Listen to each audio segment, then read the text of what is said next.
Hi, I'm Sarah Borders with Benefits Compliance Solutions. Since we're in Q4, I'd like to talk about the notices that get put into the annual enrollment guide or on the Ben admin system. A lot of times I notice that agencies will stuff in every possible notice into the open enrollment guide to try to remain compliant. And this is not really how those notices were intended. There are certain notices that need to be given on an annual basis, and there are others that are given out at other times that are appropriate for that time. So let's go through what needs to be given out in the open enrollment guide or in the Ben admin portal. First of all, you need to have the employer CHIP notice. Second, you need to have the SBC, or the Summary of Benefits and Coverage.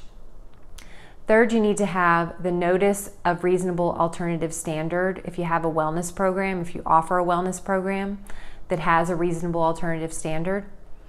Fourth, you need to have the WICRA Annual Notice. And fifth, you need to include an SMM, or Summary of Material Modifications, if that applies.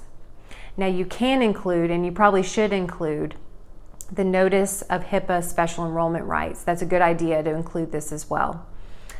Next, you can include the Notice of Privacy Practices if this specific requirement applies to you as the plan sponsor. Some employers do not have to distribute this, the insurer would. So I'm going to go through that a bit more in my blog this week.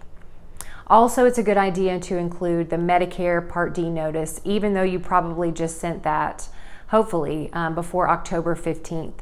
It needs to also be included so that people, as they enroll, know that this is creditable coverage or non-creditable coverage. Lastly, it's a good idea to include the Notice of Exchange. And just remember, though, that this notice needs to be given out to every single employee, part-time, not eligible, as well as eligibles, as soon as they are hired within 14 days of their date of hire. So again, you can put it in there, but you also need to give it out at a certain time. Now, the COBRA notice and the SPD are documents that are not good fits for the open enrollment guide. And this is because the COBRA notice is really giving someone rights upon enrollment in the plan. And it should be mailed to that participant and also their enrolled spouse. So it's really not appropriate for the open enrollment guide. Also, the SPD has to be given out within 90 days of plan participation or enrollment. So it's really not appropriate for this type of disclosure either. So just remember that. I'm going to go through this a bit more in my blog this week to help you out. Let me know if you have any questions. Thanks.